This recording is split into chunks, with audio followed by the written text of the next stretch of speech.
inquiries digging into the details of a proposed new Murray-Darling Basin plan. It extends the timeline beyond the 2024 deadline to meet the water targets previously announced. It does introduce the option of voluntary water buybacks, or reintroduce it. Coalition members are touring districts that rely on the basin and speaking to residents about the impact of buybacks and proposed amendments to the Act. They were in Griffith yesterday and accused the government of failing to consult with communities. Very, very disappointed, but very proud to be representing such strong, determined people. They built this region, this irrigated agriculture region in the Southern Murray-Darling Basin. We're talking about the entire Southern Murray-Darling Basin here. All right, you saw alongside there, Susan Lee. Deputy Nationals leader, Senator Perin Davey, thank you for your time. How would you sum up overall contributions to this committee so far? Obviously, you're highlighting concern for the local irrigators and people relying on this, farmers and so on. Are there other people pleased that more water could be going through the system? Well, not that are coming forward to any of our community meetings that the Coalition Agriculture Backbench Committee is holding in basin communities.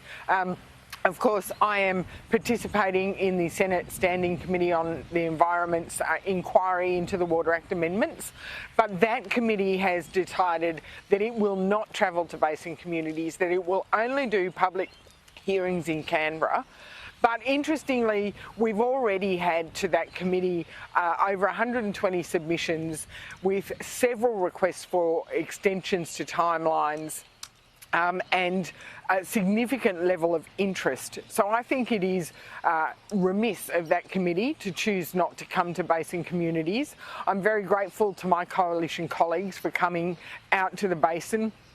We were in Renmark earlier in the week and Shepparton, Mildura, Griffith, and today I'm in Moree in the north of the basin. And people have travelled all the way from the Balonne Shire Council in Queensland and Gundawindi just to tell us what their concerns are with the proposal to reintroduce buybacks into the basin plan, when most of these communities have already seen significant negative impacts from buybacks. They've spent a decade trying to recover from early rounds of buybacks. They've provided input and ideas into how we can better manage water, how we can achieve environmental outcomes, and how we can move forward, and to have the prospect of future buybacks waved in front of them again. There are high levels of concern in these communities. The nature of your committee being a coalition one, and you're saying you're getting out there as a coalition committee because the Senate committee wouldn't head outside of major cities. Is anyone welcome to front up? You know, if someone wants to come there and give extensive evidence on why they think more water flows are needed, you'll hear that as well? Oh, absolutely. I mean, most of these meetings that we've had, they're open door meetings. People can come in, and we have had people who are, like when we were in Mildura, we had representation from the Mildura Council who are very concerned about the environmental impacts of excessive over-allocation, but they also recognise what the impact of buyback is, and they're looking at how can we manage our water better to make sure that we deal with the environmental issues, but also make sure that we still look after the socio and economic impacts on our communities. What the original basin plan had written into it by Tony Burke was some socio-economic protections for the 450 portion of the water that the Water Minister Tanya Plibersek has focused entirely on this one portion of the basin plan, which is just sort of one section of one chapter, and she has thrown her whole heart and soul into that one portion. When Tony Burke wrote into the original basin plan socio and economic protections, because he listened to communities and he recognised the negative impact that buybacks can have.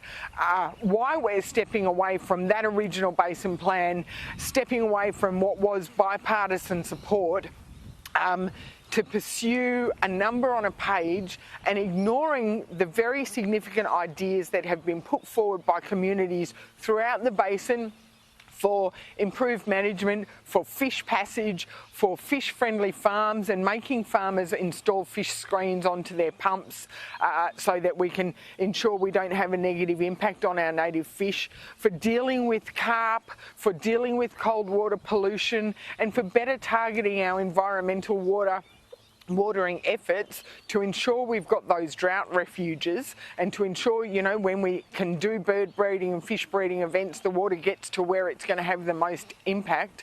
But the current amendments before us seek to only identify ways to recover 450 gigalitres with no consideration of the socio-economic impact.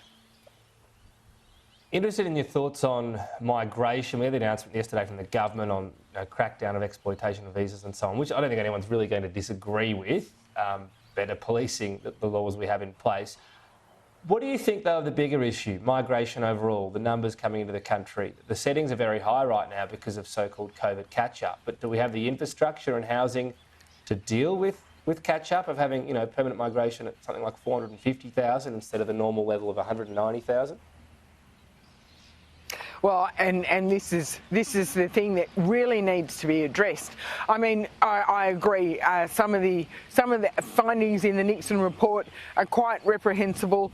The government has sat on that report for 7 months. The timing of the release is very interesting indeed, and they're going to crack down on the bad behaviour. We commend that.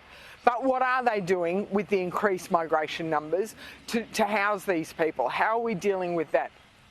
How are we going to reduce the stress, particularly on our urban centres, but even in the regions where we are crying out for a workforce, but we don't have anywhere to house them.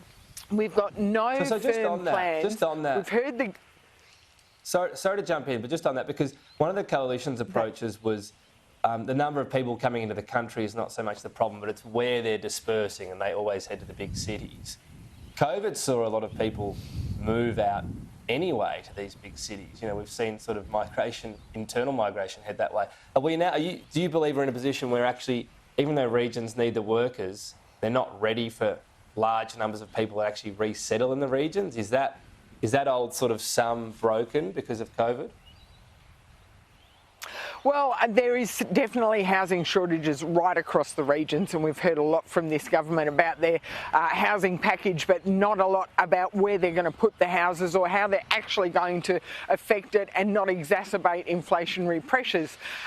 We developed an agriculture visa when we were in government, which would have enabled farmers and the agricultural sector to work on opportunities, and a lot of farmers have on-farm accommodation. But when you're just taking people and sort of putting them places without having the additional infrastructure, without having the services, you're actually just exacerbating the problems that already exist. And a lot more thought needs to go on to our migration program.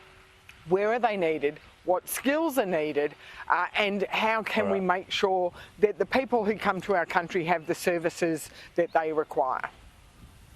That part is something Labor has pledged to tackle as well. We'll see the sort of finer details as they crystallise. Perin Davey, thanks for your time.